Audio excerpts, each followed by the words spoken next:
आपको ये ध्यान रखना होगा कि किसी एक फैक्टर को, सिर्फ एक फैक्टर को ध्यान में रखकर ये पैरामीटर नहीं बन सकता।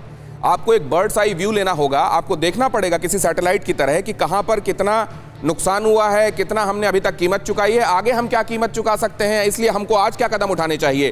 कोरोना की दूसरी लहर किस कदर बर्बादी का घर साबित हुई है, जरा वो भी देख लीजिए। बेरोजगार कितने हुए, बेरोजगारी की दर क्या है और क्या किया जाना चाहिए। कोरोना में कारोबार का बंटाढार हो गया है और इस बारे में जो अभी रिपोर्ट आई है वो ये कहती है कि नुकसान और कुल घरेलू व्यापार के हिसाब से अगर नुकसान देखें आप तो अप्रैल 2021 में 6.25 करोड़ का नुकसान हुआ है।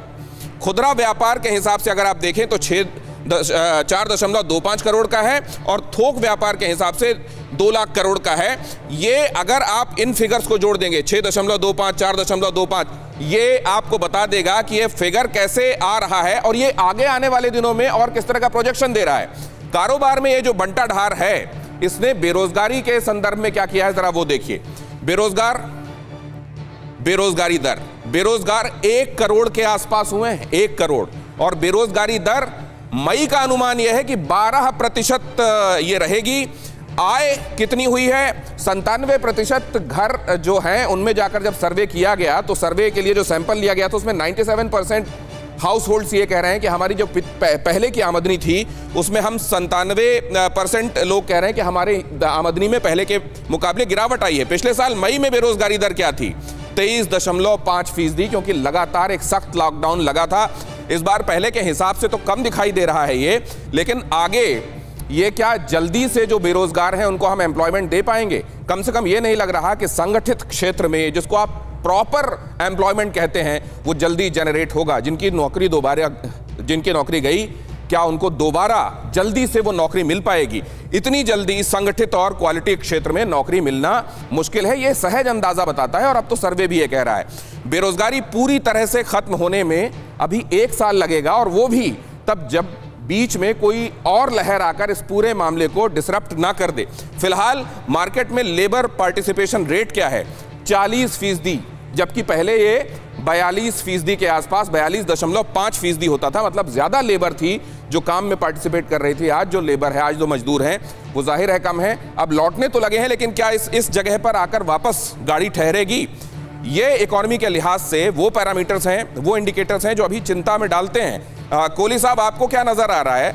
और लॉकडाउन अनलॉकिंग के हिसाब से कॉमन मॉडल अगर होता तो क्या इकोनॉमी के लिहाज से भी हम ज्यादा बेहतर परफॉर्म करते? देखिए दिनेश, सेहत पॉइंट ऑफ व्यू से एक नेशनल लॉकडाउन पॉलिसी होनी चाहिए, इसमें कोई दो राय नहीं है कि आपको राज्यों को किस स्तर पे लॉकडाउन करना है, कब नहीं करना है। ये एक नेशनल लॉकडाउन पॉलिसी बननी चाहिए, क्योंकि केंद्र ने अब इसको राज्यों को डेलीगेट कर दिया है, पहली बात। दूसरी बात, जिस कोविड अप्रोप्रिएट बिहेवियर की हम बात करते हैं दिनेश, तो कोविड अप्रोप्रिएट बिहेवियर से निकल के आता है इकोनॉमिक अप्रोप्रिएट बिहेवियर। ये मैंने इस टर्म को निकाला है कि आप जैसे CAB है ऐसे EAB भी है, इकोनॉमिक। अगर आप चाहते हैं, देखिए लोगों का बर्दाश्त कब टूटती है, अगर वो सुरक्षित हैं, उनकी सेहत ठीक है, उनके परिवार वाले ठीक है।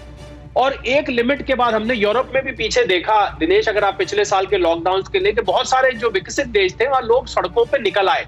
क्यों निकल आए? वही कुछ यहाँ पर सड़कों पर नहीं निकले हैं, पर दिक्कत क्या है, लोगों की आमदनी गिर गई है। सबसे बड़ी बात, लोगों की जो थी, जो पिछले साल खत्म हो गई थी, जो पिछले साल बहुत कम रह गई थी, अब ये दोहरी मार पड़ी, दोबारा पड़ी, तो वो लोगों की सेविंग्स खत्म हो चुकी है। तो ऐसे में लोग क्या कर रहे हैं, बैंकों से, रिश्तेदारों से, दोस्तों से उधार ले रहे हैं।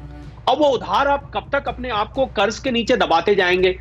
6 करोड़ 60 लाख दिनेश यहाँ पर इंडिया में रजिस्टर्ड और अनरजिस्टर्ड MSME है, जिसको माइक्रो, स्मॉल और मीडियम एंटरप्राइजेस कहते हैं, जहां पर करीब 11 से 12 करोड़ लोग नौकरी करते हैं। 30% वो GDP का हिस्सा है।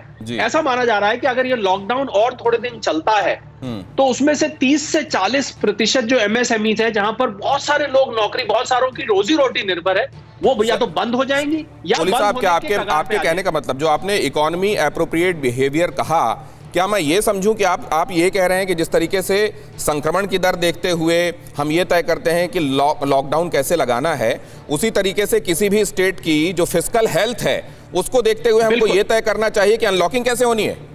बिल्कुल, क्योंकि हर राज्य की दिनेश फिस्कल हेल्थ अलग अलग है। आप मानेंगे नहीं, कुछ राज्यों में ये हाल है, हालांकि ये सार्वजनिक नहीं किया गया है, कि वहां पर अपने राज्य सरकार के कर्मचारियों को देने के लिए तनख्वाह भी नहीं है। आप यहाँ, क्योंकि उसका स्टैंप ड्यूटी नहीं आ रहा है, उसका जीएसटी नहीं आ रहा है, अन्य सोर्सेज से जो स्रोत आता था वो नहीं आ रहा है। तो मैं समझता हूँ जितना इंपॉर्टेंस कोविड अप्रोप्रिएट बिहेवियर को दिया जा रहा है, उतनी ही इंपॉर्टेंस और उतनी ही पॉलिसी इकोनॉमिक अप्रोप्रिएट बिहेवियर की भी साथ साथ बननी चाहिए। अगर नहीं बनेगी तो लोगों का सब्र का बांध जो है, लेकिन सर ये अभी अब ज्यादा वरीयता आप किसको देंगे?